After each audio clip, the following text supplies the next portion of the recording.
આવ્યું છે ત્યારથી કિરીટભાઈ એમ લાગે છે કે નહીં મેળ પડે ઝટકા મારે અંદરથી. પહેલા એને બધું પહોંચ્યું, ટેકાના ભાવે ભૂપતભાઈ ની ખરીદી કરી, પછી ટેકાના ભાવે પછી ટિકિટ લીધી, હર્ષદભાઈ ની ટેકાના ભાવે જે તે કઈ અરજી પાછી ખેંચાવડાવી, અમિત શાહ લાવ્યા ચાપડા, પછી આ મુખ્યમંત્રી ને લાવીને એનું તે ઢોલ નગારા કરાવ્યા, બધું કરાવ્યું તા હું આવ્યો. આ બધું ડખાચેડ્યું.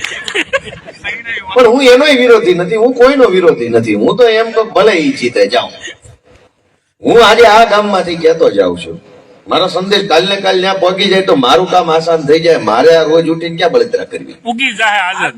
મેં એવી જાહેરાત કરી છે કે ચૂંટણીની તારીખ જાહેર થાય એ પહેલા વિસાવદર ભેસાણ પંથક માંથી જો કિરીટભાઈ ઇકોઝોન નાબૂદ કરાવી દે, સરકાર પાસે પરિપત્ર કઢાવી દે, આ નવી જમીન માપણી જે થઈ છે એ રદ કરાવી દે, ખાલી વિસાવદર ભેસાણ પૂરતી.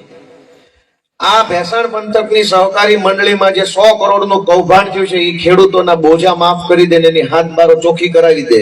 ચૂંટણીની તારીખ જાહેર થાય એ પહેલા આ ગઈ ચૂંટણીમાં અતિવૃષ્ટિ પાથરા તરતા હતા, એની અતિવૃષ્ટિની સહાય બધાને અપાવી દે.